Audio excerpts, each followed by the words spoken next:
Birches. When I see birches bend to left and right across the lines of straighter, darker trees, I like to think some boy's been swinging them. But swinging doesn't bend them down to stay as ice storms do.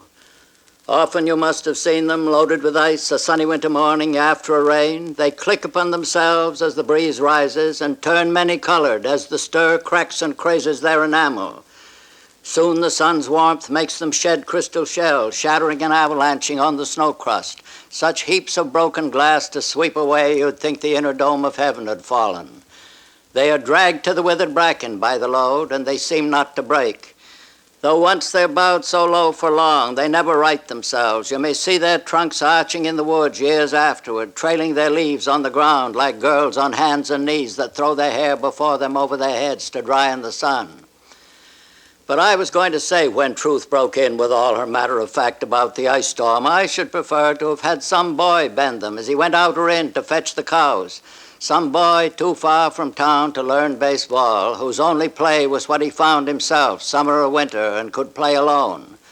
One by one he subdued his father's trees by riding them down over and over again until he took the stiffness out of them, and not one but hung limp. Not one was left for him to conquer. He learned all there was to learn about not launching out too soon and so not carrying the tree away clear to the ground. He always kept his poise to the top branches, climbing carefully with the same pains you use to fill a cup up to the brim and even above the brim. Then he flung outward, feet first with a swish, kicking his way down through the air to the ground. So was I once myself a swinger of birches, and so I dream of going back to be. It's when I'm weary of considerations and life is too much like a pathless wood where your face burns and tickles with the cobwebs broken across it and one eye is weeping from a twig's having lashed across it open. I'd like to get away from earth a while and then come back to it and begin over.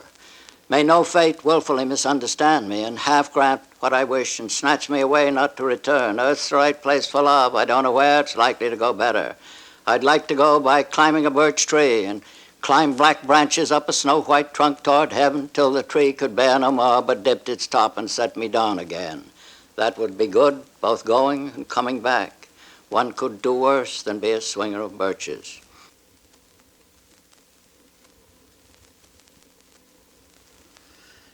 Reluctance. Out through the fields and the woods and over the walls I have wended.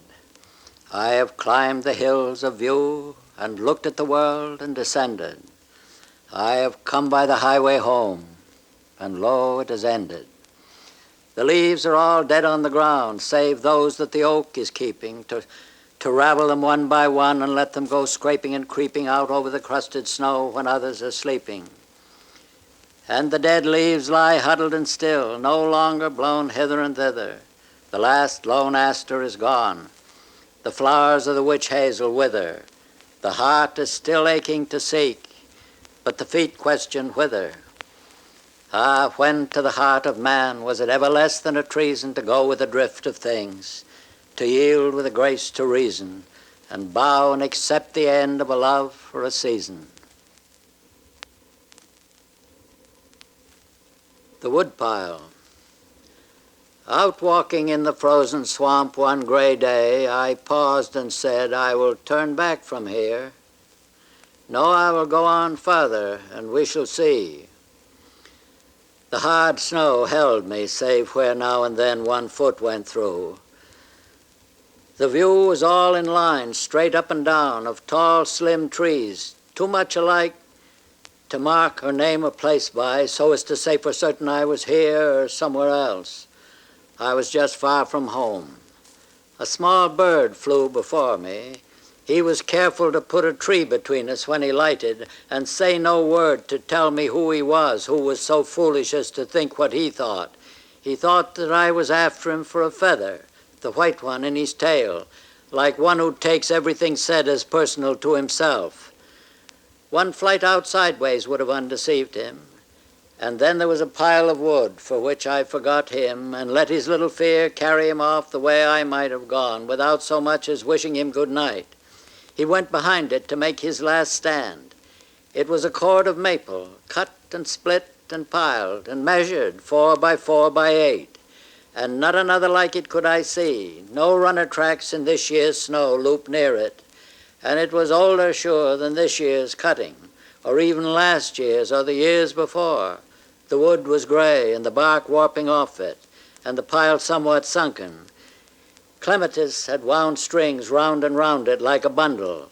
What held it, though, on one side was a tree still growing, and on one a stake and prop, these latter about to fall. I thought that only someone who lived in turning to fresh tasks could so forget his handiwork on which he spent himself, the labor of his axe, and leave it there far from a useful fireplace to warm the frozen swamp as best it could with the slow, smokeless burning of decay.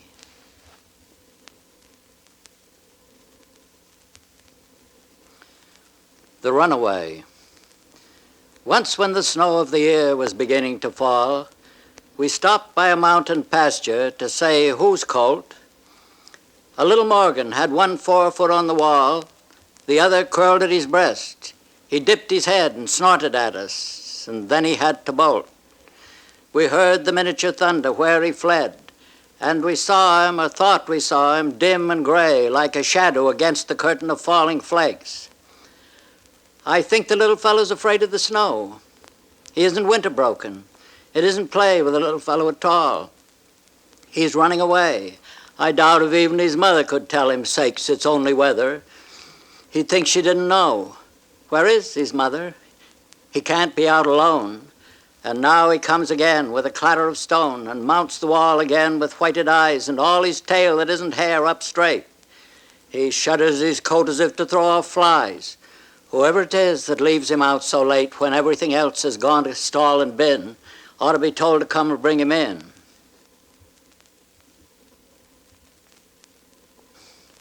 Two roads diverged in a yellow wood, and sorry I could not travel both and be one traveler. Long I stood and looked down one as far as I could to where it bent in the undergrowth, then took the other as just as fair, and having perhaps the better claim because it was grassy and wanted wear, though as for that the passing there had worn them really about the same, and both that morning equally lay in leaves no step had trodden black. Oh, I kept the first for another day, yet knowing how way leads on to way, I doubted if I should ever come back. I shall be telling this with a sigh somewhere ages and ages hence. Two roads diverged in a wood, and I took the one less traveled by, and that has made all the difference. In New England, we're brought up to the philosophy that we must all eat our peck of dirt. In California, they have a different philosophy. The poem is called A Peck of Gold. Dust always blowing about the town, except when sea fog laid it down. And I was one of the children told some of the blowing dust was gold. All the dust the wind blew high appeared like gold in the sunset sky. But I was one of the children told some of the dust was really gold. Such was life in the Golden Gate. Gold dusted all we drank and ate. And I was one of the children told we all must eat our peck of gold. Stopping by woods on a snowy evening.